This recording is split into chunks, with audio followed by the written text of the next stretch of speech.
อย่างพระติรัตนแก้วเจ้าตั้งสามประการอันมีพระพุทธพระธรรมพระสงฆ์อันเป็นสรณะที่เปิ่งที่เคารพนับถืออันสูงสุดในชีวิตกราบคารวะแตบไตไวยสาปุญญาปารมีธรรมพระมหาเถรานุเถระเจ้าคณะพระสังฆาธิการภิกขุสงฆ์สามเณรจุตนจุองค์โดยความเคารพเจริญสุขเจริญปอนปออกไม่ออกศรัทธานบุญตินจองห้องวัดจุหนุ่มเท่าใจยิงก็ขอน้อมต้อนรับทุกท่านเข้าสู่รายการมรดกธรรมกำเมืองต่างสถานีวิทยุกระจายเสียงพระพุทธศาสนาแห่งชาติและสังคมคลื่นเพื่อการศึกษาพระพุทธศาสนาและวัฒนธรรมคลื่นวิทยุสีขาวเพื่อเจ้าประชาคลื่นพระพุทธศาสนาและจริยธรรมส่งสัญญาณออกอากาศตามคลื่นของต่างสถานีวิทยุชุมชนวิทยุเพื่อการศึกษาพระพุทธศาสนาในวันนี้ขอกราบขอบพระคุณในเมตตาบารมีของท่านเจ้าอาจารย์พระครูอภิวัฒนวิกรมท่านผู้อำนวยการสถานีวิทยุคลื่นสีขาวเพื่อเจ้าประชาตลอดจนท่านผู้อำนวยการสถานีวิทยุทุกคลื่นความถี่ที่ได้มอบถวายเวลาให้กับทางรายการนี้ดำเนินโดย กล่าวกับผมอาตมภาพพระครูวิสิทธิ์ศรีลาภรณ์เจ้าคณะตำบลป่าแดดเจ้าอาวาสวัดวังสิงห์คำตำบลป่าแดดอำเภอเมืองเชียงใหม่จังหวัดเชียงใหม่เสียงธรรมะบรรยายธรรมมาพบมาปะกับครูบาอาจารย์ท่านเจ้าและศรัทธาญาติโยมพร้อมกันนี้ก็ขอยกมือ10 นิ้วกราบถวายการต้อนรับและเจริญปอนต้อนรับครูบาอาจารย์พระเจ้าพระสงฆ์องค์เนรตลอดจนศรัทธาญาติโยมที่ได้ติดตามรับชมและรับฟังทั้งภาพและเสียงการไลฟ์สดต่างเฟซบุ๊กไลฟ์สถานีมรดกธรรมวัดวังสิงห์คำต่างทีวีวัดฝ่ายหินต่าง104ธรรมะคลายเครียดตลอดจนต่างหน้าจอเฟซบุ๊กไลฟ์ของญาติธรรม FC แฟนรายการทุกท่านที่ได้เข้ามาแล้วก็กดแชร์บุญ1แชร์1บุญสู่กลุ่มเพื่อนๆของท่านทั้งหลายเพื่อที่จะได้รับฟังธรรมะกันอย่างทั่วถึงปะกันวันนี้เป็นวันพระวันธรรมสวนะเป็นวันเดือนยี่เหนือแฮมหรือว่าเดือนยี่ดับก็วันนี้หลายท่านหลายคนก็อาจจะไปวัดไปวาไปปฏิบัติกิจหน้าที่ของชาวพุทธไปไหว้พระนบธรรมไปประพฤติวัดปฏิบัติธรรมทำบุญตักบาตรตานขันเข้าขันน้ำตามที่ได้ปฏิบัติกันมาฉะนั้นในวันนี้ก่อนที่จะได้ฟังสาระข้อคิดเรื่องราวต่างๆขอนิมนต์และขอเจริญปอนเจิญทุกท่านได้ร่วมกันเข้าเฝ้าองค์พระผู้มีพระภาคเจ้าโดยการไหว้พระนบธรรมแล้วส่วนญาติโยมก็ตั้งจิตตั้งใจกลั่นจิตกลั่นใจให้ใสสะอาดเพื่อที่จะได้รับเอาหรือว่าสมทานศีลอันเป็นข้อวัดปฏิบัติเบื้องต้นของเฮาเจ้าข้าทั้งหลายณโอกาสบัดนี้ พร้อมกันไหว้พระเน้ออิมินาสการเนะพุทธังอภิปูชยามิอิมินาสการเนะธัมมังอภิปูชยามิอิมินาสการเนะ สังฆังอภิปูชยามิอะระหังสัมมาสัมพุทโธภควา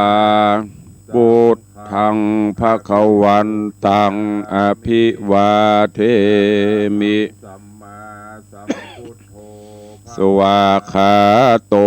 ภควตาธัมโมธัมมังนะมัสสามิสุปฏิปันโนภควโตสาวกสังโฆสังฆังนะมามิ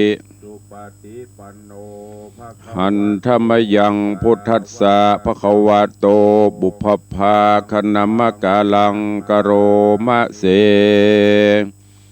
นะโมตัสสะภะคะวะโต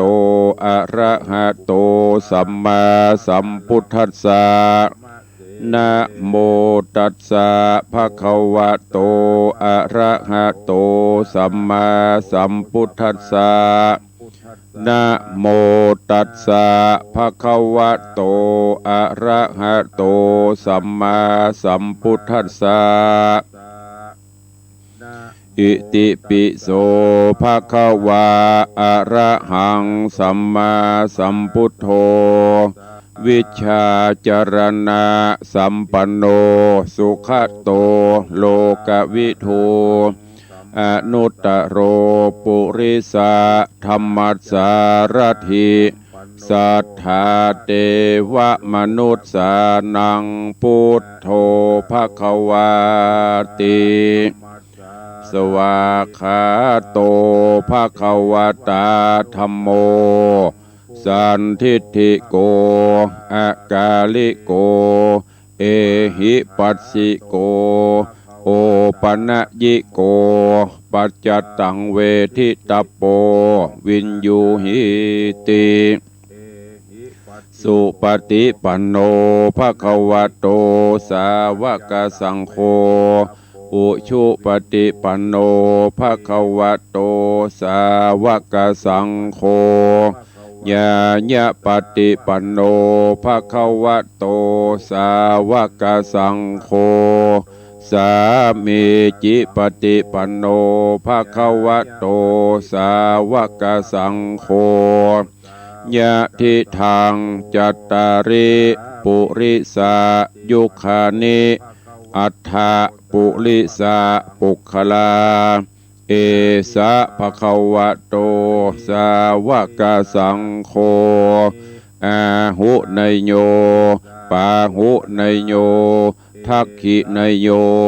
อัญชลีกาลนิโยอนุตตรังปุญญเขตังโลกัสสาติ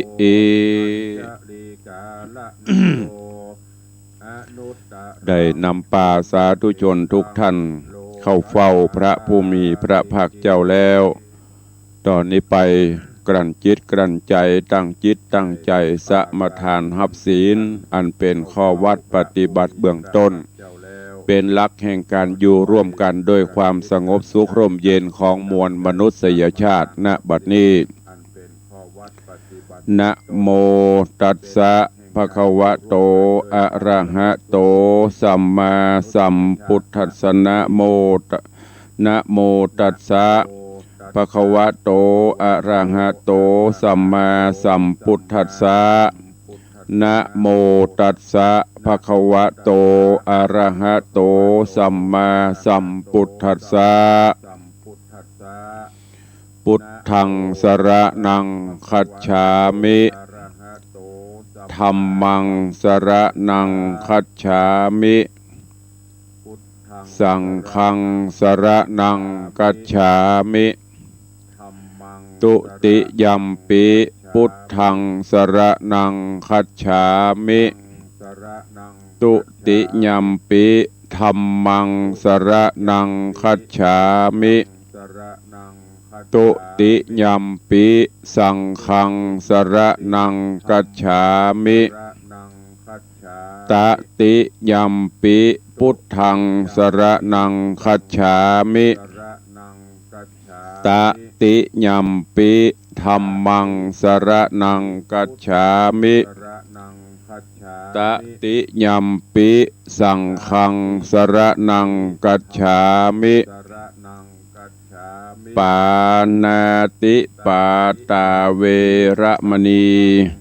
สิกขาปตังสมาติญามิ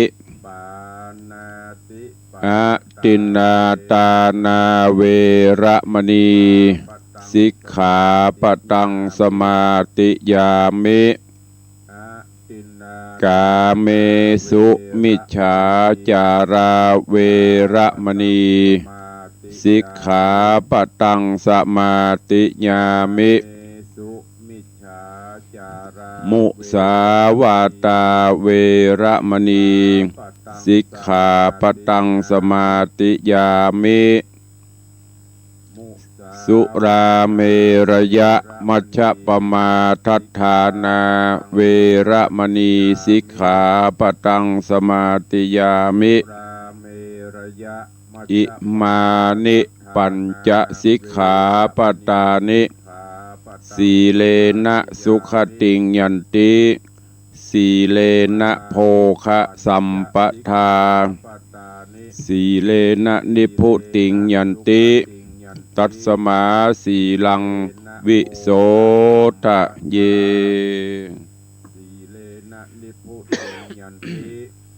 วันนี้วันพระวันธรรมสวนะวันมหาอุโบสถศีลเป็นเดือนยี่ดับญาติโยมทั้งหลายก็ปฏิบัติกิจของชาวพุทธปฏิบัติหน้าที่ของชาวพุทธวันพระวันศีล7 วันไหนก็ชำระล้างจิตล้างใจด้วยศีลด้วยธรรมอย่างที่ครูบาอาจารย์ได้เคยบอกเคยว่าตุลงเคยชี้แนะชี้นำจิตใจของคนเฮาตลอดระยะเวลา1 อาทิตย์ที่ผ่านมานั่นก็จะมีสิ่งต่างๆเข้ามาทำให้สบายใจพ่องทำให้ทุกข์ใจพ่องอย่างที่มีความสุขก็มีความทุกข์ก็มีบางเตื้อก็ได้รับกรรมสรรเสริญเยินยอบางเตื้อก็ได้รับกรรมติฉินนินทาจะมีคระเคราอย่างที่ว่าเป็นไปตามโลกกระทำ8เมื่อจิตใจเฮาขุ่นมัวถ้าเฮาเก็บเอาแต่สิ่งที่บดีเอามาใส่จิตใส่ใจจิตใจก็ยิ่งจะเพิ่มความขุ่นมัวหมองขึ้นฉะนั้นจะต้องได้รับการชำระล้างส้วย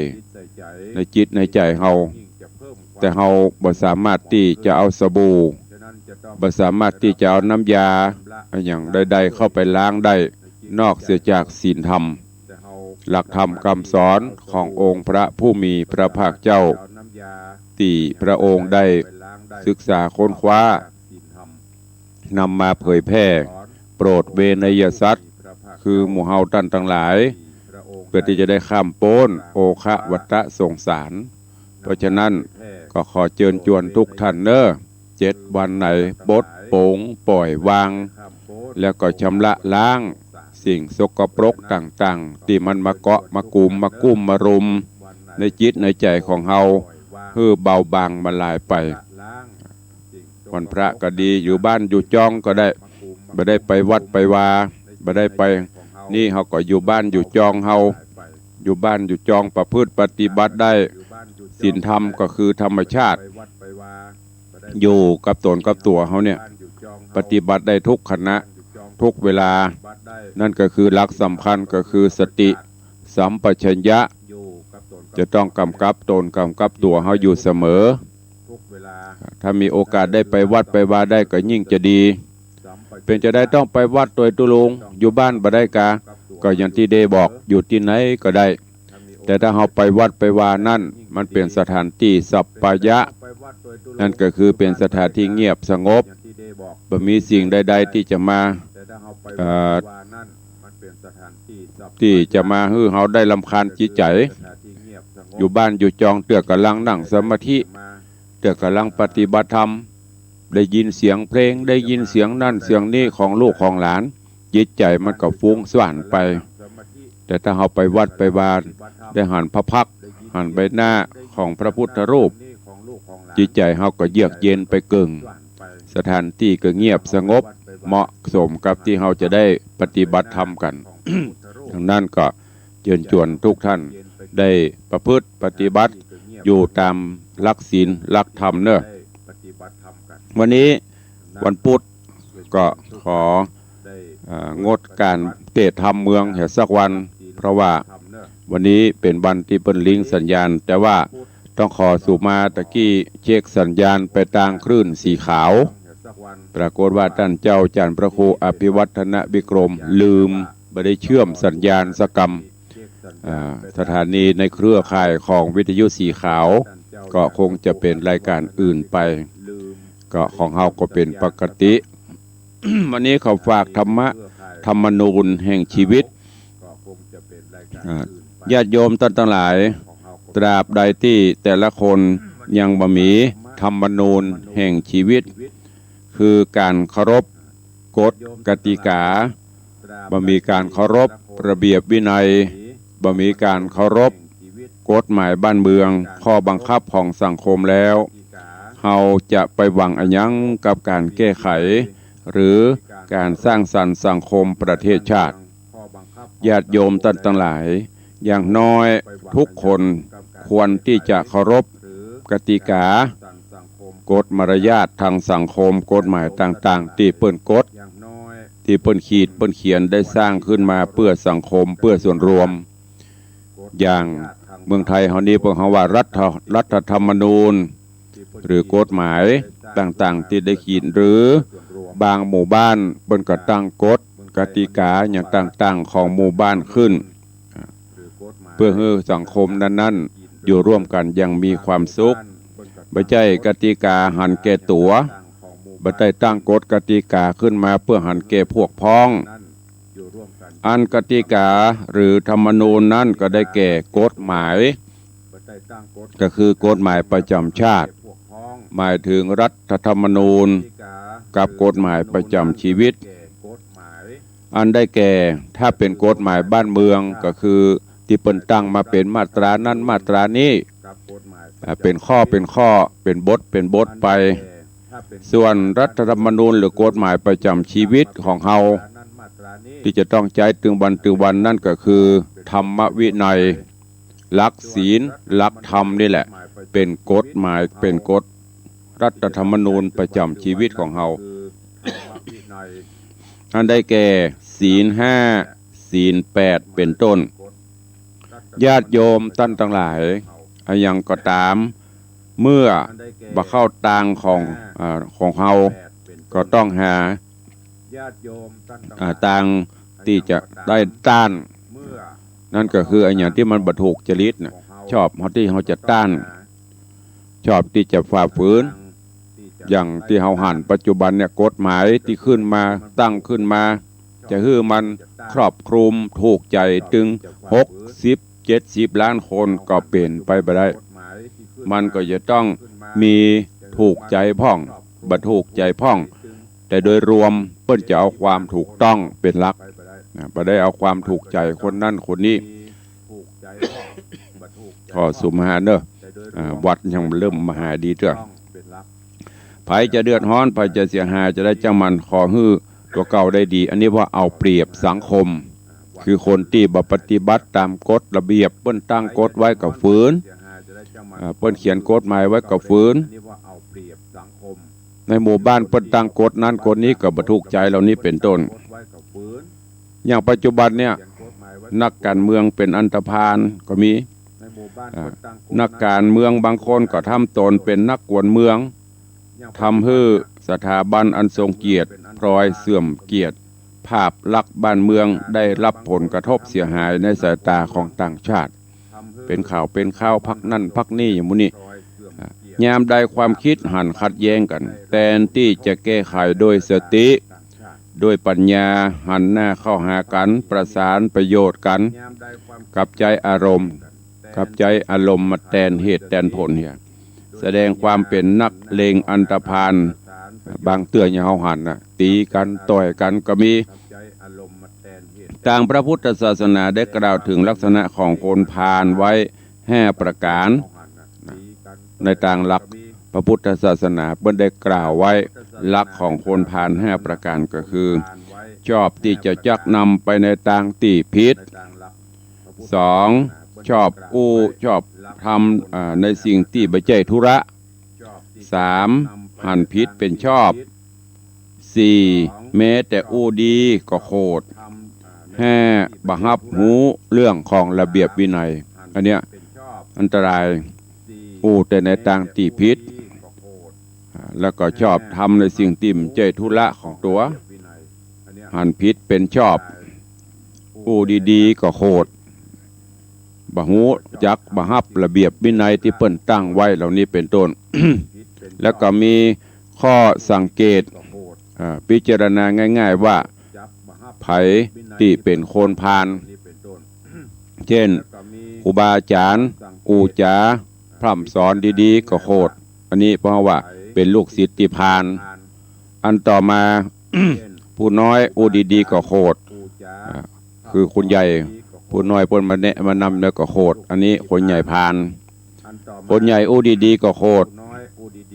อันนี้ผู้น้อยเป็นผู้พาลผู้น้อยคนพาลผัว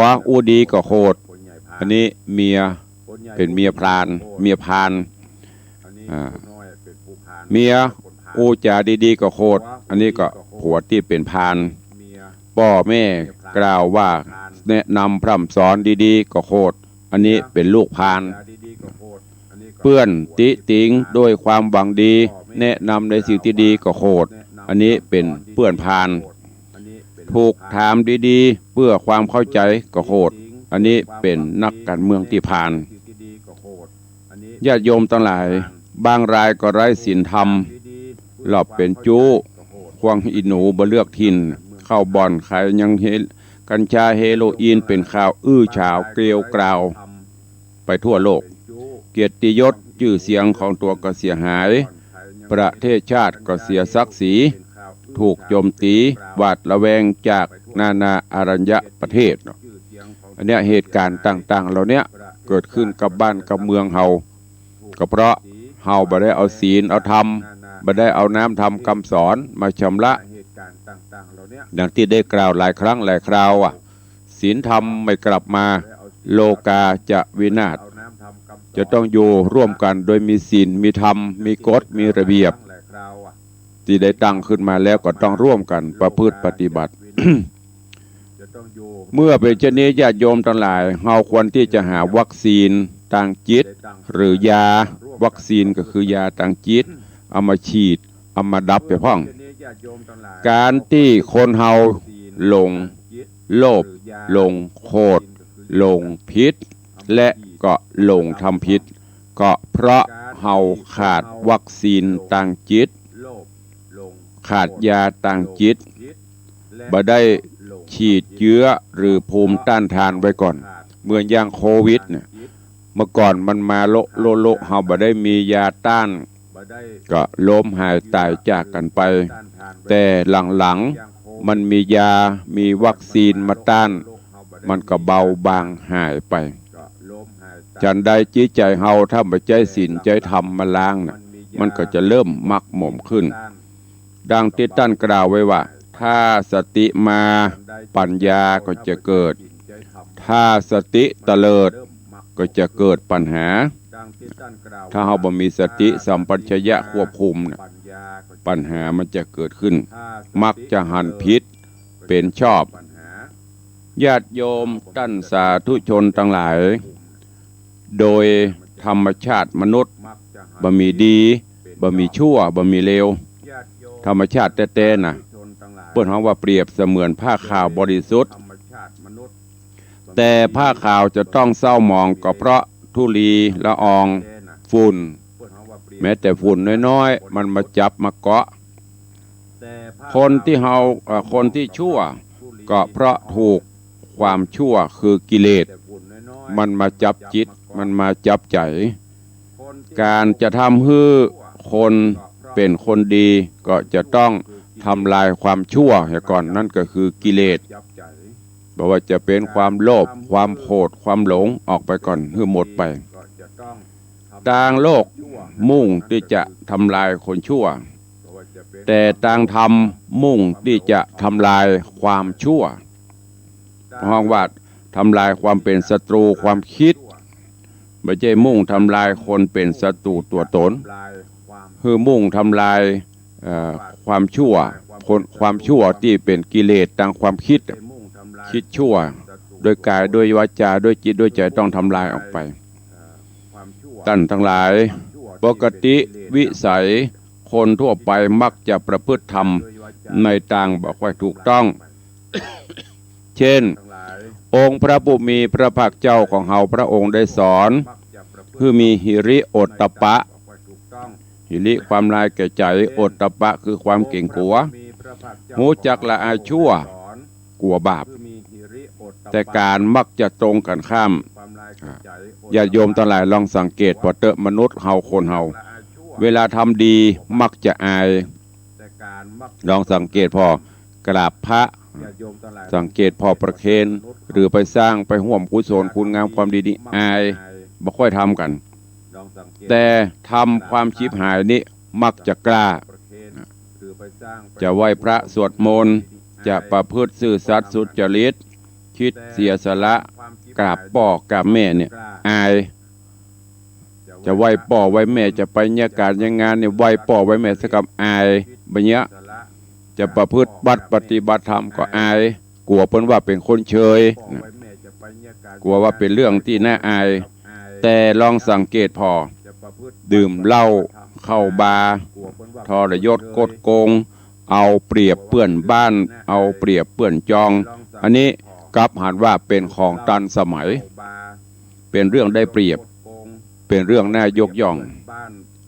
ยามผิดพลาดก็ปกปิดชอบฮืออภัยตนเองจนกลายเป็นนิสัยดังมีกรรมที่อู้ติดปากว่าบ่เป็นหยังบ่เป็นหยังบางเทื่อบางคนลองสังเกตพอเมื่อเฮาจับกลุ่มเล่าขวัญนินทาคนอื่นเกิดว่าเป็นวิพากษ์เป็นการวิพากษ์วิจารณ์หรอกเมื่อคนอื่นจับกลุ่มนินทาเฮาก็เกิดว่าเป็นการเล่าขวัญนินทาเมื่อเฮาใจอย่างบ่อั้นก็เกิดว่าเป็นคนกว้างขวางแต่พอหันคนอื่นใจอย่างบ่อั้นก็เฮาว่าเป็นคนสุรุ่ยสุร่ายคืออู้ง่ายๆตัวเก่าอย่างถูกหมดคนอื่นนี่อย่างบ่ถูกไปโตดไปอย่างเปิ้นหมดคนเฮาลองสังเกตพอเมื่อเฮามักเผลอเข้าข้างตัวเก่าอยู่ตลอดเวลาตัวเก่าผิดนี่มหันมักจะได้ยินอย่างกรรมที่เปิ้นเปรียบเทียบโทษคนอื่นมองหันเช่นภูเขาโทษของเฮามองเห็นเท่าเส้นขนลมคนอื่นเหม็นเบื่อเฮาเหลือทนลมของตนถึงเหม็นไม่เป็นไรโทษคนอื่นนี่เหม็นโทษตัวเก่าเป็นหยังเหล่านี้เป็นต้นฉะนั้นฝากไว้เป็นข้อคิดกับสาธุชนญาติโยมทั้งหลายเนอะทุกวันถึงวันนี้จะเห็นว่าโลกเฮามันเปลี่ยนแปลงไปได้หลายด้านเพราะฉะนั้นเฮาก็จะไปเปลี่ยนแปลงวุยลงไปเนี่ยจะได้เบื่อมันวุยก็โดยการเอาศีลเอาธรรมหลักธรรมะคำสอนเราเนี่ยเข้ามาใช้มาประพฤติปฏิบัติพ่องมาชุดมาเนียวเป็นเบรกพ่องจะไปปล่อยมันลำไปปล่อยจิตปล่อยใจไปเรื่อยบ่มีอย่างเกาะเหนียวสุดท้ายเฮาก็จะเสียใจอย่างตุลุงก็มันพลาดพลั้งเวลามันล่วงเลยไปหลายๆอย่างบ่เมินมานานเนี่ยแถมเมื่อกี้แถมเดือนปลาย30กว่าวัน40วันมัน30กว่าวันน่ะเวลาก็จะหมดเวลาก็จะเสี่ยงไปเฮาจะมาหวนกืดถ้ากืดแล้วแก้ไขเป็นสิ่งที่ดีแต่ถ้าปล่อยปะละเลยล่วงเลยไปโดยเปล่าประโยชน์บ่มีการปรับปรุงบ่มีการแก้ไขก็อย่าจะทำให้ชีวิตเฮาเลวร้ายลงไปเรื่อยๆปีใหม่ก็ใกล้จะมาแล้วแฮมบักกี่วันเฮาก็จะได้บนห้องไว้ส่งท้ายปีเก่าจะได้ต้อนรับปีใหม่เมื่อเฮาส่งท้ายไปต้อนรับมาเฮาก็ต้องปรับปรุงในรอบปีที่ผ่านมาตั้งแต่1 มกรามาจนถึง31 ธันวา ได้ทำอะไรอย่างลงไปพ่องลองเอามาจั่งคนเดียวไผ่บ่ฮู้ตัวเก่าเฮาเนี่ยหูอย่างกำเปิ้นว่าทำคุณงามความดีไปโคนบหารผีสางนางไม้เตปยดาอาหักสิ่งศักดิ์สิทธิ์เปิ้นหูเปิ้นหันและที่สำคัญก็คือเฮาเนี่ยหันเฮาหูว่าทำลงไปผิดชอบชั่วดีจะได้จะแก้ไขจะได้แฮมบกี่วันหมดปีไปก็ลองตรวจสอบพอเนอะโอ้ตั้งแต่วันที่1 มกราจน31 ธันวานี่จังพอระวังบุญระวังบาประวังความดีความชั่วเฮาได้ทำอะไรอย่างลงไปพ่องเป็นประโยชน์แก่ตัวเก่าเป็นประโยชน์แต่ครอบครัวเป็นประโยชน์ต่อประเทศชาติแต่พระศาสนาพระมหากษัตริย์ก็หรือว่าเฮาเป็นคนหันแก่ตัวโอ้บ่ช่วยไปอย่างเปิ้นสักอย่างปีผ่านมานี่เฮาแม่มกมุ่นอยู่กับกิเลสทั้งนั้นดูก็ชำระล้างออกไปเอาสิ่งดีๆเข้ามาแล้วชีวิตเฮาท่านทั้งหลายก็จะมีความสุขตราบใดที่เฮาบ่มีการปรับปรุง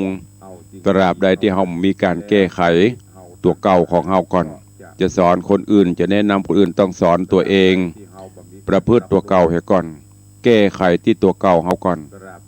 แล้วก็ค่อยๆขยายออกไปข้างนอกจะไปเป็นโลกของบนห้องอย่างโลกแคบมาหันบาเอาความคิดหันคนอื่นเอากระตัวเก่าเป็นใหญ่เป็นหลักอันนี้ก็ใจบ่ได้เนอะฝากไว้กับทุกท่านในวันพระวันศีลวันนี้ตัวเวลาก็ล่วงเลยไปโวยนักแกแป๊บก็เดี๋ยวก็จะหมดเวลาแล้วเนาะก็ขอฝากข้อคิดธรรมะในวันนี้คือกับทุกท่านได้นำไปคิดนำไปพิจารณาและก็นำไปใช้ในการดำเนินชีวิตประจำวัน ก่อนที่จะได้ไปตักไปตายไปอู้ไปจากับพี่น้อง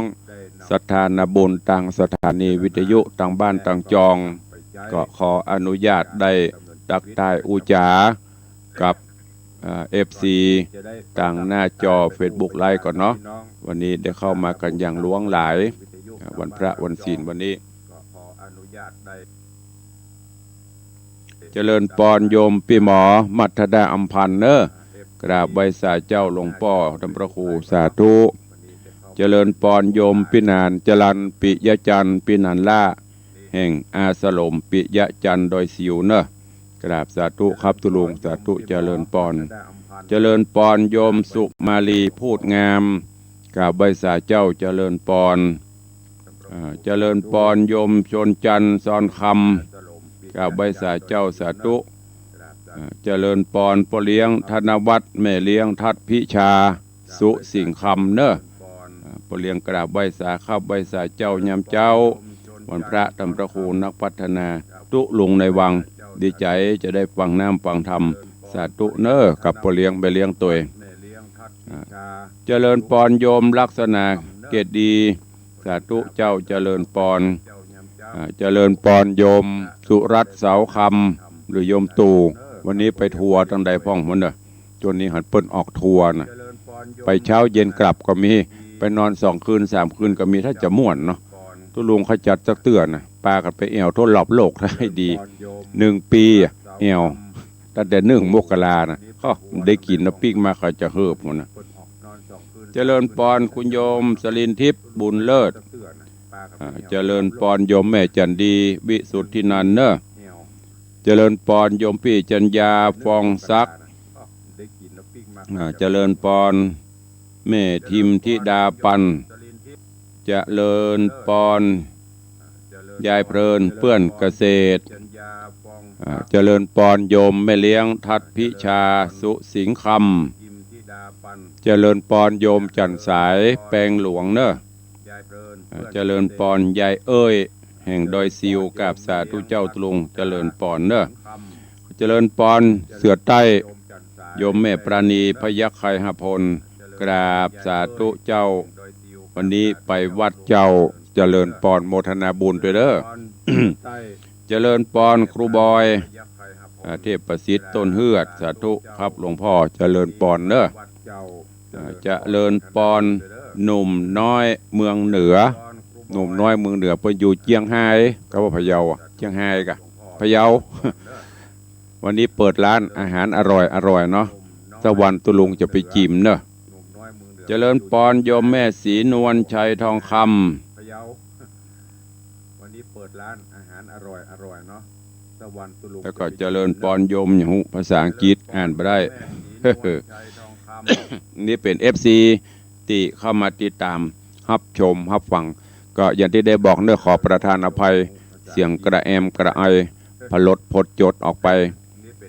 ก็ขอประทานอภัยกับทุกท่านตัวที่ได้ติดตามรับชมรับฟังทั้งภาพและเสียงทั้งบ้านทั้งจองทั้งสถานีวิทยุตัวก็ช่วงนี้อย่างที่ตุลุงได้บอกเนอะเป็นช่วงของเทศกาลงานปอยหลายวัดหลายวาเปิ้นก็จะเริ่มมีการจัดงานทำบุญเฉลิมฉลองถาวรวัตถุเสนาสนะของวัดวาอารามยกมอบถวายไว้ในบวรพุทธศาสนาแล้วก็ช่วงนี้แหมอันหนึ่งก็คือปอยล้อมันจะมาควบคู่กันปอยหลวงกับปอยล้อก็คืองานประชุมเพลิงงานพระราชทานเพลิงศพครูบามหาเถระสังฆเจ้าถึงกาลเวลาที่จะได้โป๋งได้พระราชทานก็เริ่มมาหลายวัดหลายวาที่มาที่วัดนี้ก็มีวัดสันปุเลยแม่แตงเจ้าคณะอำเภอแม่แตงวัดพนวัดกองทรายอันนี้เดี๋ยวใกล้ๆตุลุงจะมาประชาสัมพันธ์ให้ฮู้ให้ทราบคำว่าเปิ่นโป่งกันที่ไหนพ่องก็เป็นข่าวสารหลายๆอย่างเนอะที่ได้ติดตามได้แจ้งเข้าไปในส่วนของที่วัดวังสิงคำอย่างที่ได้แจ้งไปล่วงหน้าปีนี้เราก็จะมีงานบุญกุศลงานใหญ่ๆก็2งานก็คือ1งานทำบุญฉลองสมโภชเสนาสนะถาวรวัตถุนับตั้งแต่หลวงพ่อพระสิงห์คำหรือว่าพระเจ้าทองคำที่เราได้ร่วมกันจัดสร้างโดยทองคำบริสุทธิ์ตลอดจนได้พัฒนาวัดตั้งแต่ปิดทองพระประธานในวิหารซ่อมฝ้าเพดานทาสีตกแต่งปูพรมลงมาตะลุ่มพระเจ้าตันใจปิดทองซ่อมวิหารฝ้าเพดานประดับตกแต่งไปจนถึงพระธาตุเจ้าเจดีย์ก็ได้บูรณะหุ้มทองจังโกสร้างยอดชัดโดยทองคำบริสุทธิ์เทคอนกรีตพิมพ์ลายปูตัวหนอนสร้างห้องน้ำพัฒนาปรับปรุงภูมิทัศน์ของวัดก็หมดไปหลายล้านก็จะได้มอบถวายประมาณปลายเดือนกุมภาหรือมกราเนี่ยวันนี้จะ หามื้อหาวันฮื้อมันตรงฮื้อมันได้เป๊ะๆแล้วก็จะได้นำมาแจ้งประชาสัมพันธ์ฮื้อญาติโยมทั้งหลายได้ทราบจะได้ก็ตามก็เตรียมไว้เถอะเด้อมีแน่นอนเพราะว่าผ่านมติของคณะกรรมการบริหารวัดหันควรฮื้อจัดกิจกรรมอันนี้ก็จะได้กำหนดวันแล้วนำเรียนแจ้งญาติโยมศรัทธาแถมครั้งหนึ่ง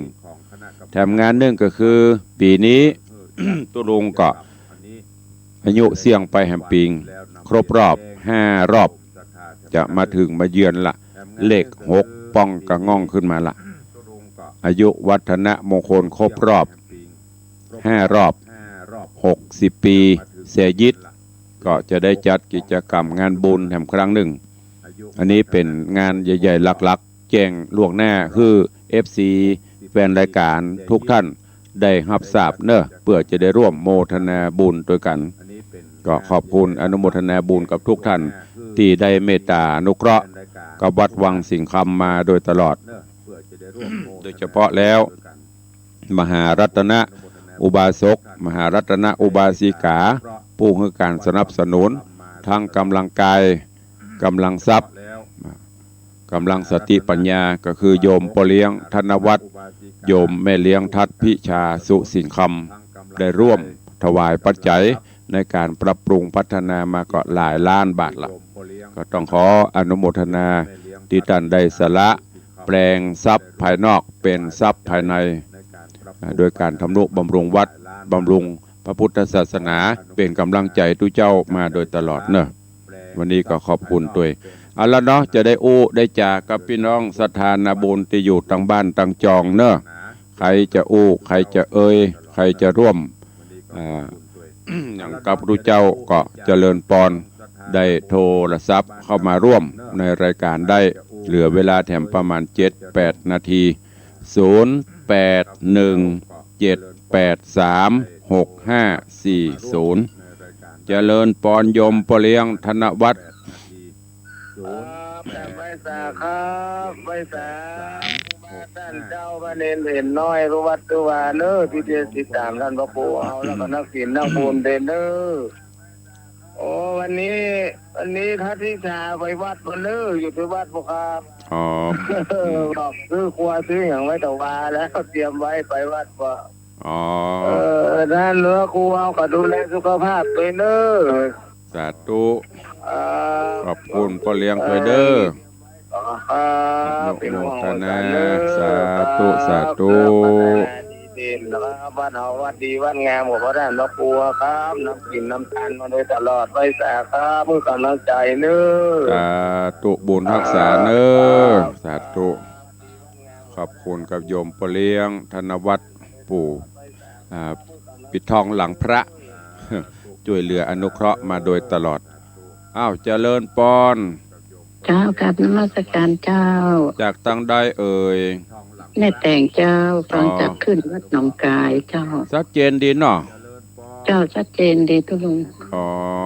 หนองกายไม่ได้เพราะมีกี่คลื่นมุนนะแต่ปกติของเพิ่นมี3คลื่นเดี๋ยวนี้ใจกี่คลื่นมุนเนาะ2เจ้าเอาดีละได้รับฟังกันทั่วถึงเจ้าได้ยินเพิ่นบอกว่าอันหรอกเพิ่นลดเหลือ2คลื่นนี่นะแม่แต่งเนี่ยอันตะบนหยังแม่ตำบลขี้เล็กใกล้ๆกับพี่หมอมัฒนาน่ะกะอ๋อสาธุอันกับบ้านใกล้กันนะใกล้ถ้าวัดป่วยหลวงมาแอวเนอมากินมาตาลตัวกันเด้อเจ้าจะบอกคำวันที่ตะใดหมูจ้ะเนี่ยปลายเดือนกุมภาต้นเดือนมีนาได้เด้อสาธุอนุโมทนาขอบคุณจากแม่แตงขี้เล็กฟังคลื่นของวัดหนองกายยะตุลุงจะได้หูปนฟังตังปนเพราะคลื่นของเฮานี่สถานีหนองวัดหนองกายถึงหยุดโดยกันมาเมินถ้าจำพระครูก็เมตตาถวายเวลาได้จัดเป็นได้ฟังเป็นประจำถึงวันคลื่นของต่าง CM77 บ่ฮู้ว่าตอนนี้เปิ้นลิงก์สัญญาณอยู่ก่อนแต่ตุลุงก็ประกาศไปถึงวันน่ะ CM77 วิทยุอินเทอร์เน็ตล้านนาเนี่ยไม่ได้ถามท่านผอ.เปิ้นลิงก์อยู่ก่อนไม่ได้เช็คสัญญาณถ้าภายนี้ก็ลองเช็คสัญญาณให้ตุลุงกรรมก็ดีคลื่นของ CM77 นี่ 97.7 97.5 ลองหมุนไปเปิ้นเช็คก่อนเจริญปอนแม่เลี้ยง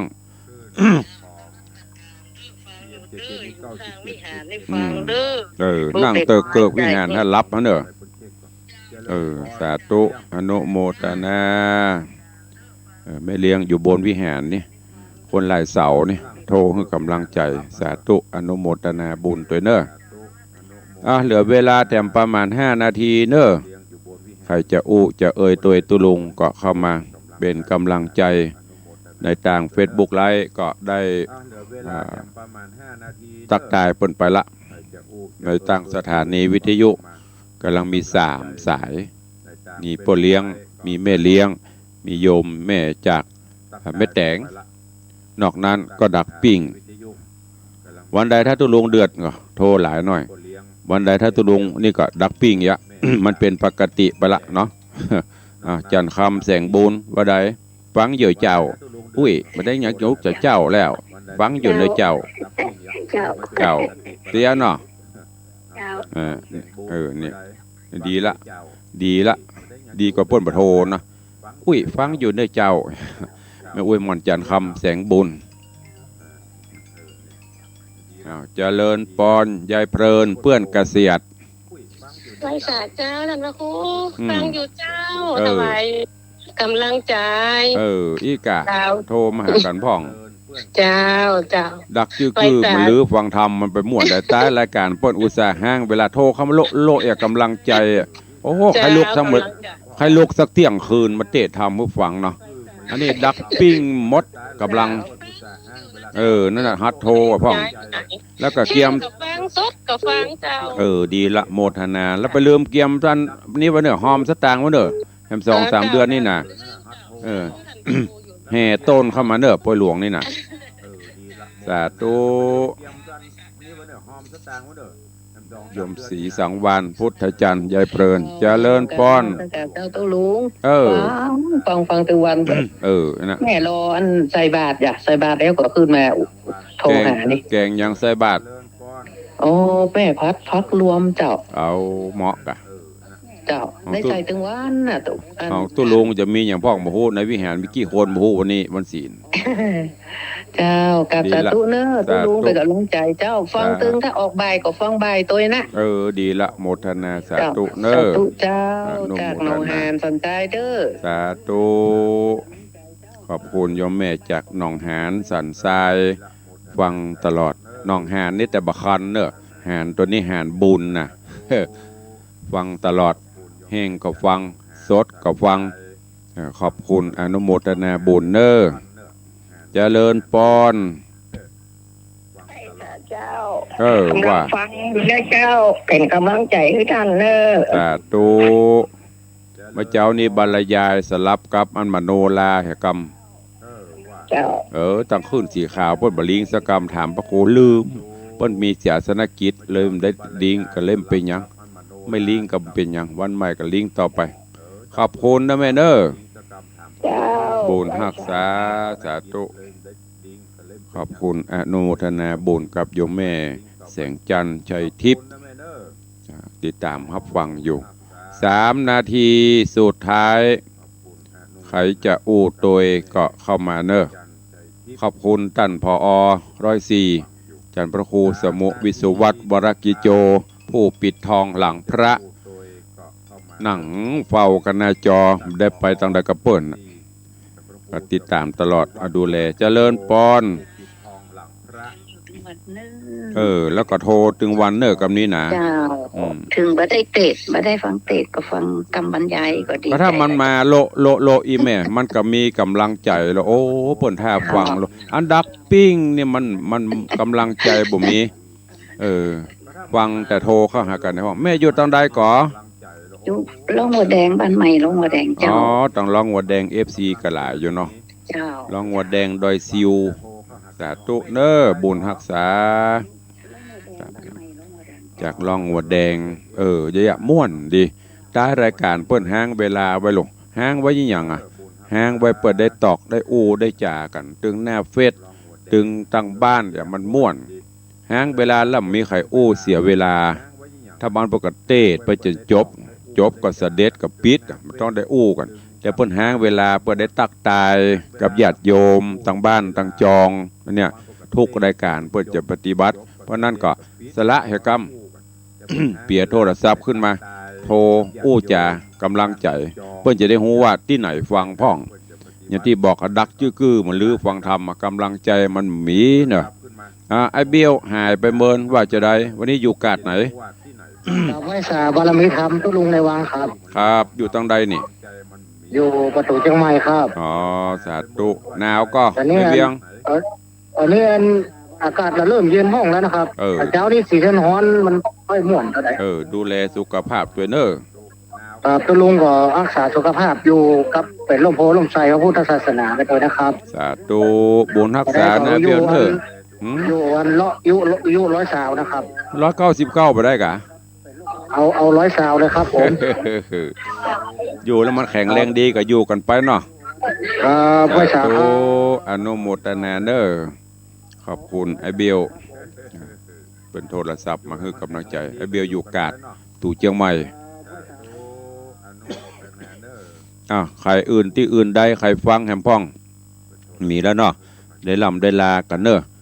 6:59สาธุบุญรักษากูคนเนอะวันนี้เวลาหมดเวลาแล้วขอนำรายการจากครูบาอาจารย์ท่านเจ้าไปก่อนเนาะปะกันใหม่วันนี้วันพุธบุญกับปะกันตั้ง96ด้วย